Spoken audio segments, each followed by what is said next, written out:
저는 오늘 여러분과 함께 홍수를 만났을 때 이와 같은 제목으로 은혜를 나누고자 합니다. 여러분, 어떠한 사람이든지 일생을 살아가면서 시험과 환난의 홍수를 몇 번이고 당해보지 않은 사람은 한 사람도 없습니다. 저도 이 세상에 태어난 지 이제 만 45년밖에 안 되지만은 인생 절반을 살아가면서 생사를 가늠하는 무서운 홍수를 몇 번이고 당해본 것입니다. 여러분, 참으로 우리가 홍수를 당할 때 그 홍수가 우리를 완전히 음모라고 파멸시켜버릴 수 있습니다. 그러나 이 홍수를 당할 때 우리가 올바른 마음의 자세를 가지면 이 홍수가 더 낫고 위대한 삶을 가져오는 재료도 될 수 있는 것입니다. 그러므로 누구나 피할 수 없는 인생 일생을 살면서 당하는 시험과 환난의 홍수를 우리는 오늘 하나님께서 가르쳐주는 진리의 말씀을 통해서 이 홍수의 때가 우리의 인생에 크나큰 축복의 재료로 변할 수 있게 되도록 오늘 우리 신앙의 법칙을 배우십시다.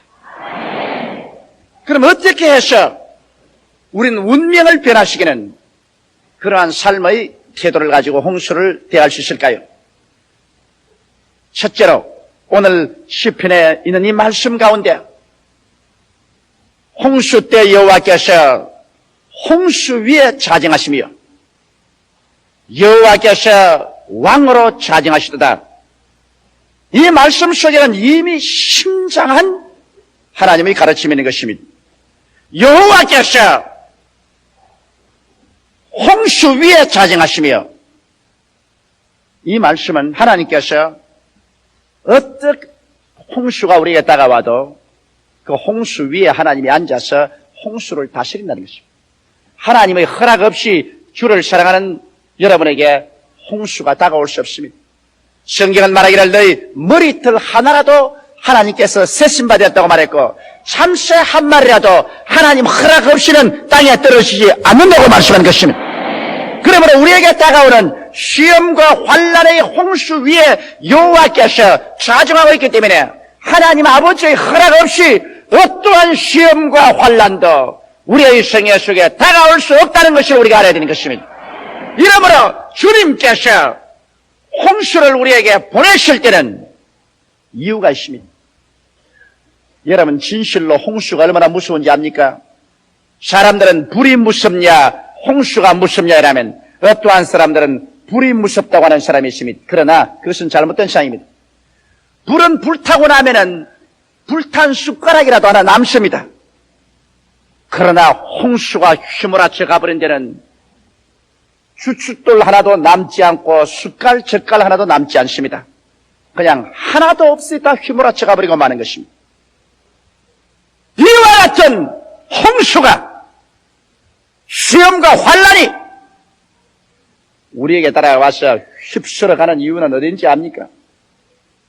이것은 우리의 생활에 우리가 혹은 지위나 명예나 권세나 청춘이나 세상 쾌락이나 부귀영화나 이런 것을 지어놓고 그곳에 정을 들여가지고서 그것을 위해서 살려고 할 때 하나님께서는 이와 같은 것이 순식간에 사라지고 말 것을 아시기 때문에 주님이 부르시고 택한 백성은 그 속에 영원한 집을 짓고 살겠다고 앉지 못하게 하기 위해서 시험과 환난의 홍수를 보내서 이것을 거두어 가버리고 마는 것입니다. 너희 모든 인생은 무엇이냐? 잠시 있다 사라지는 악년이라. 모든 인생은 풀과 같고 그 영화는 풀의 꽃과 같아. 풀은 시들고 꽃은 떨어지나 여호와의 말씀은 세세토록 있도다.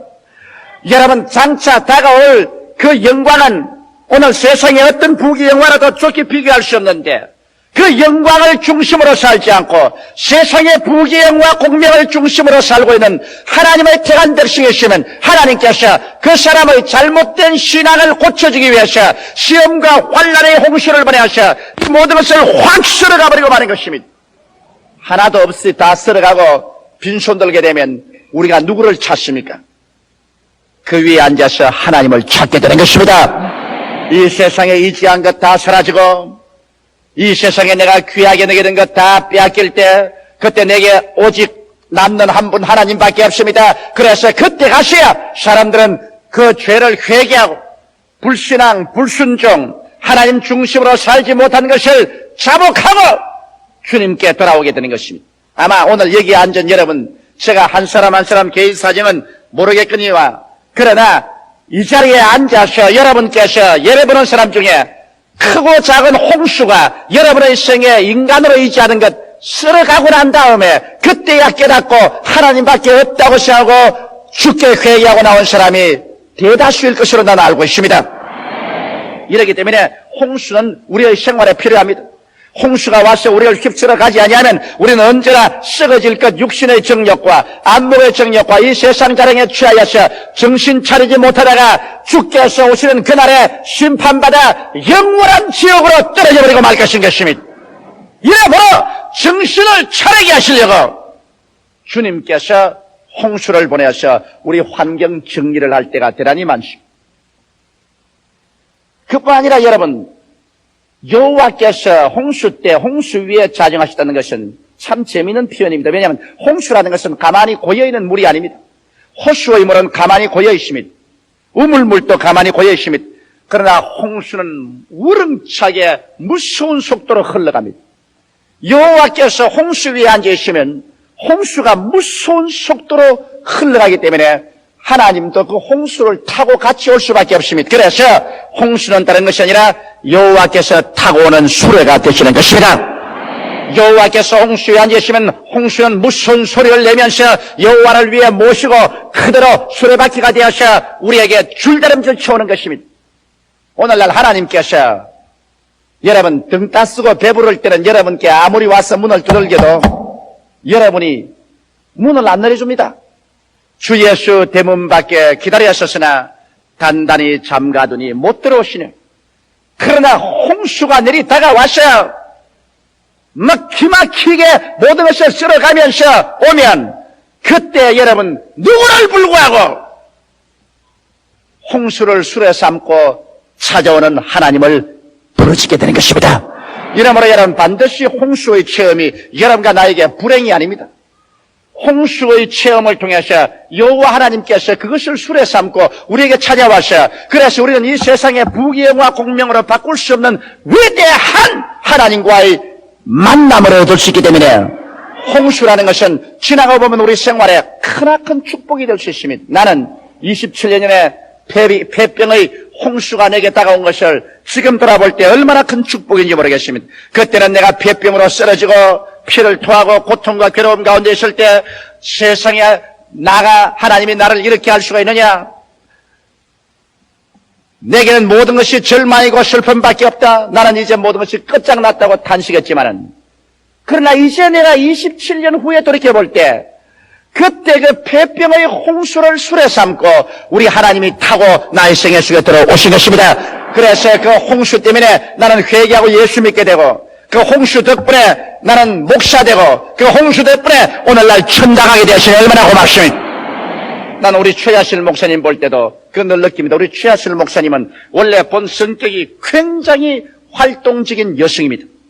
그래서 옛날부터 사업을 많이 했습니다. 성냥 회사도 세워서 성냥 공장 사장도 하고 또 여자로서 배를 사가지고서 원양 어선에 배를 타고 총치 위에 나가서 고기를 잡기도 하고 안 한 일이 없습니다. 그 다음에는 방직 공장의 샤틀 만드는 회사 사장도 하고 그래서 세상 재미에 취해서 정신없이 돈벌이 할 때 주님께서 우리 최 목사님에게 홍수를 보낸 것입니다. 그 홍수는 맏딸이 뇌염으로 세상을 뜨게 됐습니다.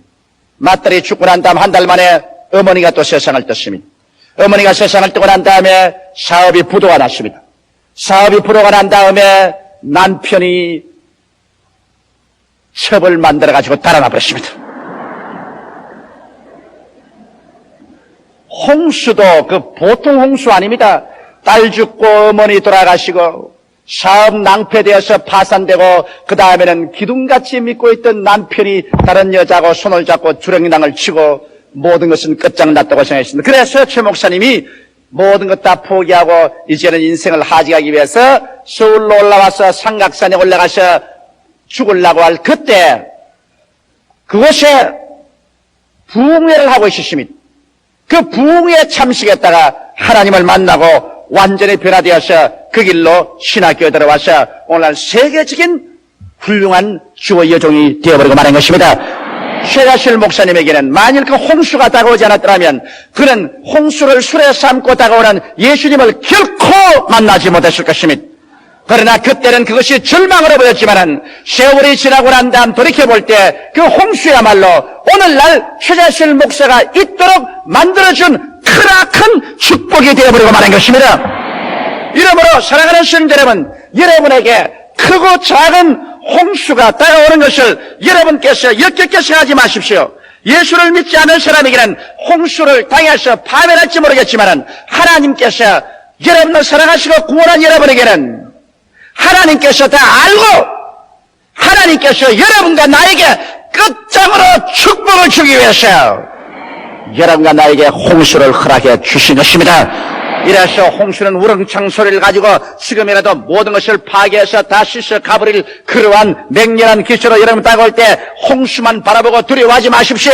홍수를 바라보지 말고 그 홍수 위에 타고 오시는 여호와를 바라보게 되시기를 주님 이름으로 축원합니다. 주님은 오늘 또 하늘의 권세와 땅의 권세를 가지고 있습니다. 죽은 자를 살리시고 없는 것을 있게 하시는 하나님이신 것입니다. 이 하나님은 여러분을 사랑하십니다. 하나님이 사람이 감당치 못할 시험당함을 허락지 아니하시고 시험당할 즈음에 또한 피할 길을 내서 너희로 능히 감당케 하신다고 했기 때문에 여러분 홍수를 만나셨을 때 여러분은 하나님 그 발 앞에 엎드려서 인생의 순서를 정리하십시오. 내가 하나님보다 나를 더 사랑했느냐, 하나님보다 남편을, 아내를, 자식을, 세상 쾌락을 더 사랑했느냐. 그렇다면 이것은 다 홍수에 떠내가야 된다는 것입니다. 그래서 홍수가 올 때 하나님 앞에 엎드려서 그 나라와 그 의를 먼저 구하는 이러한 생활의 순서를 정하고 그 다음 홍수가 올 때 홍수를 타고 오는 하나님 앞에 엎드려서 하나님을 만나고 하나님을 여러분 생애 속에 모셔드릴 때 하나님은 여러분의 인생을 새로운 방향으로 이끌어 주시기 하는 것입니다. 상상할 수 없는 하나님이 자기를 사랑하는 자를 위해서 예비해온 모든 것은 눈으로 보지 못하고 귀로도 듣지 못하고 마음으로도 깨닫지 못했다는 것 같으니라. 그러나 성령으로 이것을 보이신다니라고 하는데 홍수 때 우리가 기도함으로 말미암아 성령의 인도를 받아서 하나님이 예비한 세계로 인도함을 받을 수가 있는 것입니다. 둘째로 성경이 말하기를 여호와께서 왕으로 좌정하셨다고 했습니다. 여러분 홍수 위에 여호와께서는 떠내려온 것이 아니라 왕으로 좌정했다는 것입니다. 왕이라는 것은 여러분 다스리는 분이 왕이지 왕은 지배를 받지 않습니다. 여호와께서 홍수 위에 앉아계시다는 것은 여호와께서 홍수를 다스리는 왕이신 것입니다. 이러므로 여러분 여호와를 우리가 올바르게 알면 우리가 두려워할 필요 없는 것은 여호와는 좋은 평화할 때만 왕이 아니라 천지가 뒤엎어지는 홍수가 다가올 때도 홍수 위에 왕으로 앉으신다. 이러므로 여호와께서는 홍수도 정부하고 다스린다는 것입니다. 여러분의 생활 속에 또한 시험과 환난이 다가와도 하나님은 그것을 능히 다스리고도 남음이 있는 왕이 되신다는 것을 알아야 되는 것입니다. 하나님께서는 인생사에 다가오는 어떠한 시험과 환난도 능히 지배하고 다스리는 왕으로서 좌정하고 계신 것입니다. 그러므로 여러분 우리가 하나님 없이 괜히 인간의 오기로서 우리가 모든 인생의 짐을 걸머쥐고 가려고 하다가 지치고 피곤해서 쓰러질 때 우리가 할 수 있는 가장 좋은 길은 우리의 왕 대신 주 예수 앞에 나와서 그 짐 다 내려놓고 주님께 항복하면 우리가 다스리지 못하는 모든 사건을 주님께서 다스려 주시는 것입니다. 이렇기 때문에 주님께서 수고하고 무거운 짐진 자들아 다 내게로 오라. 내가 너희를 쉬게 하라고 하신 이유가 거기에 있는 것입니다. 주께서 실력도 없으면서 쉬게 하겠다고 했습니까? 주님께서는 능히 여러분의 수고하고 무거운 짐을 다스릴 수 있는 왕으로서 홍수 위에 앉아있기 때문에 어떠한 것이라도 주님께 내어놓으면 주님께서 다스려서 우리에게 쉼을 줄 수 있기 때문에 주께서 우리를 주님 앞으로 청하시는 것입니다. 여러분, 예수님께서 풍랑을 잠잠케 하신 사건은 우리가 너무나 잘 알고 있습니다. 한 번은 예수께서 광야에서 떡 5덩어리와 물고기 2마리로 5,000명을 모이고 12바구니 남게 하시고 난 다음에 제자들을 앞서서 배 타고 건너가게 하시고 난 다음 주님 산에 올라가서 기도하시다가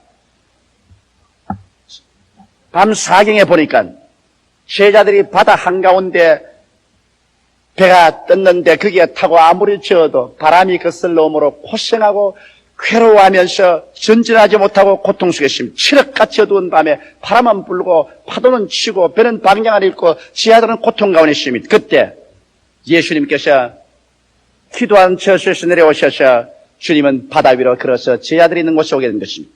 주님은 바다와 파도와 홍수를 다스리는 왕입니다. 주님께서는 그 위에 쩌벅쩌벅 걸어서 오셨습니다. 제자들은 예수님이 바다 위에 걸어오는 것을 보고 밤중에 귀신이라고 유령이라고 꽝쳤지만 예수님께서 성경에 보니 그 배에 올라타시자마자 배는 즉시로 해변가에 도착했다고 말씀하는 것입니다. 오늘 인생 파도에 우리가 번민을 하고 고통을 당하고 괴로워하고 우리가 인간의 수단과 방법으로 아무리 노를 저어도 배는 앞으로 전진하지 않고 그래서 가정의 배, 사업의 배, 생활의 배가 방향을 잃고 파탄지경에 이르렀을 때 이 홍수를 주장하는 왕되신 예수님을 여러분 가운데 모셔들어서 모든 일이 안 될 때는 부흥회를 하게 되기를 주의 이름으로 축원합니다. 가정의 모든 일이 안 될 때는 가정에서 부흥회 여십시오. 사업이 안 될 때는 사업장에서 그만 예수님 모셔놓고 부흥회 여십시오. 예수께서 여러분 홍수를 밟고 와서 여러분 배에 올라타면 배는 즉시로 육지에 닿고 마는 것입니다. 성경에 보면 예수님께서 또다시 바다와 파도를 꾸짖어 잠잠케 하신 적이 있습니다. 제자들과 함께 배를 타고 그라사인 지방으로 건너갈 때 예수님은 배에서 주무시고 계시는데 배가 바다 한가운데 가자 갑자기 먹장 구름이 하늘을 덮고 저 헬몬산에서 불어오는 바람이 거세게 불어오며 바다 파도가 그냥 하늘로 치게 오기 시작했습니다. 하늘로 올라가서 배가 뛰었다가 그냥 바다 밑에 가라앉듯이 내리 가라앉으며 배에 물이 가득한지라 제자들이 있는 힘을 다하여 물을 퍼내어도 감당할 수 없어 배에 물이 가득하여 물이 뱃속에 들어오며 배가 가라앉게 된지라. 그때야 제자들이 예수께서 왕되신 예수께서 배에 계신 것을 알고 제자들을 깨워 일으키십니다. 주여 주여 우리의 죽게 된 것을 돌아보지 아니하시나이까. 그때 예수님께서 잠에서 깨어 일어나셔 배에서 바다와 바람을 꾸짖으신 적 즉시로 잠잠해져 버리고 마는 것입니다. 다시 한번 예수님께서는 홍수 위에 왕으로 좌정하셔서 홍수를 주님께서 마음대로 다스리는 것을 보여주신 것입니다. 오늘날도 우리 주님께서는 여러분과 나의 환경에 어떠한 거센 파도가 불어온다 할지라도 우리가 진실로 믿음으로 예수님을 깨워서 주님을 섬기고 모시면 주께서 우리의 환경에 바람과 바다를 잠잠하게 할 수 있는 능력을 베풀어 주시는 것입니다. 셋째로 이 성경 말씀에는 여호와께서 자기 백성에게 힘을 주심이라고 말하셨습니다. 이와 같이 해서 여러분 홍수의 체험을 통하여 인간이 깨어지고 주님 그 발 앞에 엎드려 주님께 온전히 순종하게 될 때 여호와께서는 이제 여러분과 나에게 새로운 힘을 얻는 세계를 보여주십니다. 옛날에는 돈이 나의 힘이다, 권력이 나의 힘이다, 청춘이 나의 힘이다, 빽이 나의 힘이다, 세상의 힘을 의지했지만은 그런 힘들이 홍수를 통해서 보니 아무 힘도 없이 다 사라지고 마는 것을 경험하게 되는 것입니다. 그래서 결국 깨달은 것은 사람이 떡으로만 살 것이 아니요 하나님의 입으로 나오는 모든 말씀으로 살 것을 깨달았고 나의 의인은 믿음으로 말미암아 살려는 것을 깨달은 것입니다. 이래서 주를 믿는 백성이 한 새로운 세계를 발견하게 됩니다. 믿음의 세계, 말씀의 세계, 성령의 능력의 세계를 발견하게 되고 그래서 주의 백성들은 이제는 하나님을 그의 삶의 전적인 자원으로 삼게 되는 것입니다. 하나님을 나의 돈이요, 나의 집이요, 나의 명예요, 나의 권세요, 나의 청춘이요, 하나님을 모든 것 중에 모든 것으로 나의 삶의 근원적인 자원으로 삼게 될 때 하나님께서는 믿음과 말씀과 성령을 통하여 우리가 전에 상상할 수 없는 영적인 힘, 육신적인 힘, 생활의 힘을 주시기 시작하는 것입니다. 성령으로 말미암아 의와 희락과 기쁨을 마음속에 주시고 믿음과 소망과 사랑을 주시고 또 우리에게 건강을 주시고 또 생물 얻을 힘을 주시고 그렇게 해서 우리의 생활이 영혼이 잘됨같이 범사의 잘됨에 간결하고 생명을 얻되 넘치게 하도록 주께서 만들어 주시는 것입니다. 이러므로 오늘날 주의 백성들이 이제는 자기의 힘의 근원이 하나님께 있는 것을 알고 난 다음에는 이제는 모든 생활에 하나님의 기적을 기대하고 살게 되는 것입니다. 하나님께서 나의 생명의 근원이 되시고 나의 힘의 근원이 되기 때문에 하나님만 바라보고 하나님을 의지하고 그 다음에는 우리가 심고 거두는 법칙을 쓰게 되는 것입니다. 하나님께 우리가 먼저 드리고 난 다음에 그러고 난 다음 하나님께서 우리의 생활 가운데 기적을 베풀어 줄 것을 믿게 되는 것입니다. 예수님께서 모든 기적의 근원이시지만은 떡 5덩어리와 물고기 2마리를 먼저 예수님의 손에 심어 놓아요. 그 다음 그 결과로 위대한 기적이 나타나셔 5,000명 남자를 먹이고도 12방울이 남게 한 것입니다. 이것이 오늘날 여러분 하나님께서 주의 백성들에게 주는 새로운 축복의 법칙이요 새로운 힘의 법칙인 것입니다. 여러분 학교에 가서 수학을 공부한 사람은 곱셈을 알지요. 100 곱하기 0은 무엇입니까? 예? 0이지요. 1000 곱하기 0은 무엇입니까? 0이지요. 그럼 100만 곱하기 0은 뭡니까? 0이지요. 하나님의 능력이 1000이고 만이고 100만이 되어도 여러분이 기도할 때 0으로 곱해놓으면 아무리 해도 0으로 나옵니다. 심고 거두는 법칙이 그것인 것입니다. 하나님이 전능해도 거기에다가 0을 곱해놓고 난 다음 주여 주시옵소서 믿습니다. 1에 곱하기 0 주시옵소서. 그럼 하나님이 오냐 여기 있다 받아라 공이다. 그건 뭐 100을 곱해도 0을 곱하면 0이고 1000을 곱해도 0을 곱하면 0이고 1억에다가 0을 곱해도 역시 0으로 나옵니다. 이러기 때문에 심고 거두는 법칙을 알아야 됩니다. 하나님의 능력이 전지전능해도 우리가 아무것도 안 심어놓으면 0으로 나오는 것입니다. 여러분 문전옥답을 가지고 있어도 문전옥답에 씨앗을 뿌려놓지 않고 난 다음에 여러분 믿습니다. 오곡백과가 무르익을 줄 믿습니다. 믿습니다. 하나님께 내려보고 잘 믿었다. 공이다. 가을에 거둘 것이 하나도 없는 것입니다. 이러므로 여러분 우리 가장 중요한 것은 왜 하나님이 전지전능하신데 내게는 응답을 안 주십니까? 내게는 힘을 안 주십니까? 그런 말을 하지 말입니다. 하나님이 전지전능하시지만 거기에다가 여러분이 꼽혀야 되는 것입니다. 공을 꼽아지 말고 하나라도 꼽혀야 되는 것입니다. 그러므로 성경에 주라! 그래야하면 돌려줄 것이니 곧 후에 되어 눌러 흔들어 넘치게 해서 안겨주라고 말하는 것입니다. 이제 우리가 기도할 때 몸을 드려야 되고 시간 드려야 되고 물질을 드려야 되고 그래서 하나님께 무엇을 내놓아요. 하나님의 능력에 곱하기를 하면은 그것이 30배, 60배, 100배로 되어서 나오게 되는 것입니다. 이러므로 여러분 전능하신 하나님이 우리의 힘의 근원이 되고 하나님이 우리에게 힘을 주시기를 원하고 있기 때문에 그곳에 여러분이 있는 것을 내놓아서 곱하고 난 다음에 기적이 일어날 것을 기대하십시오. 반드시 하나님은 위대한 열매를 맺어서 여러분에게 주수하게 해서 주의 백성들에게 힘을 주시게 되는 것입니다. 할렐루야. 넷째, 이 성경을 말하기를 여호와께서 자기 백성에게 힘을 주시며 여호와께서 평강을 주시려다가 말한 것입니다. 하나님이 전국적으로 여러분 우리에게 주시기를 원하는 것은 마음의 평강입니다. 예수님은 평화의 왕이십니다. 예수님이 계신 곳에는 어떠한 환난도 있을 수가 없습니다. 하나님이 결국 우리에게 원하는 것은 금세 내 마음속의 평화, 우리 가정의 평화, 우리의 생활의 평화, 그러고 난 다음 전국적으로 죽음을 격파하고 영원한 천국의 평화를 우리에게 주시길 원하시는 것입니다. 이 세상에 여러분 축복 중에 가장 큰 축복이 뭔지 압니까? 마음의 평안인 것입니다. 아무리 부귀영화 공명이 많아도 잠자리에 들어갈 때 마음의 불안과 초조로 발을 움츠리고 여러분 자보십시오. 그 사람의 행복은 없는 것입니다. 이 세상에 행복의 가장 근원적인 것이 마음의 평화입니다. 빚을 태산같이 걸머쥐고 평안이 없으면 그 얼마나 불행한 사람입니까? 재산을 태산처럼 쌓아놓고 난 다음에도 마음에 평화가 없으면 그것이 무슨 소용이 있습니까? 오늘날 행복의 가장 기본, 내가 보리밭 산나물을 먹어도 마음에 평안하고, 내가 가만히 떼기를 갈고 자도 마음이 편안해야 됩니다.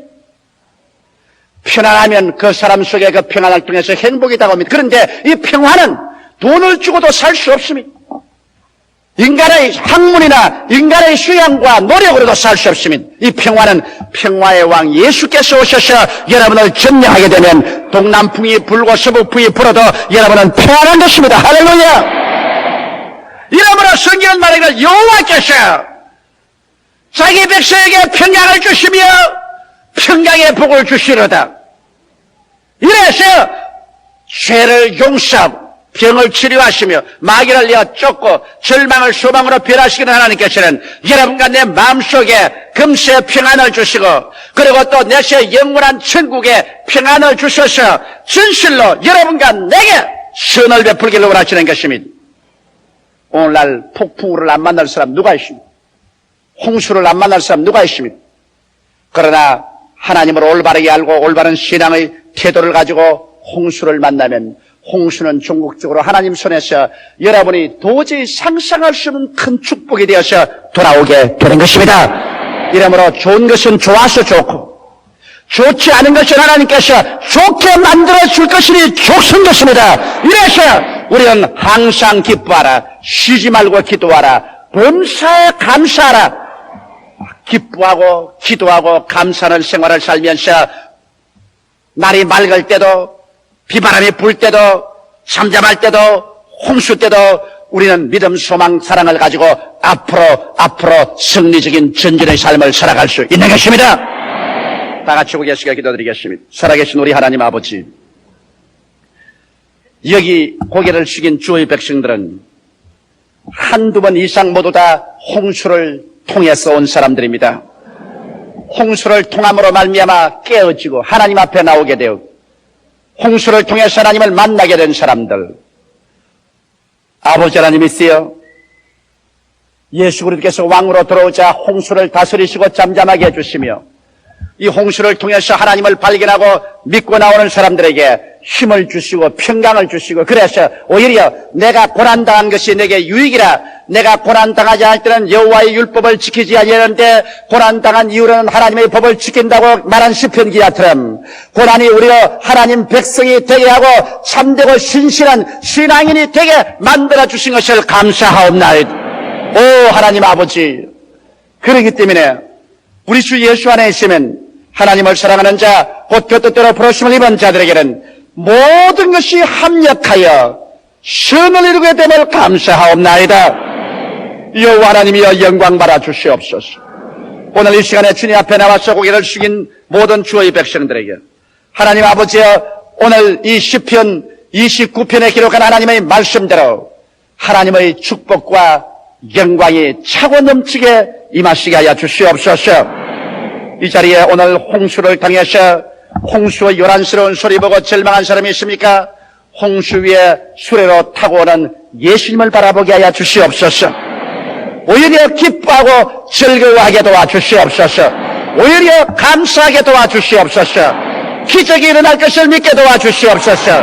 더 나은 내일이 있을 것을 바라보게 하여 주시옵소서. 예수 이름으로 축복하고 기도드리옵나이다.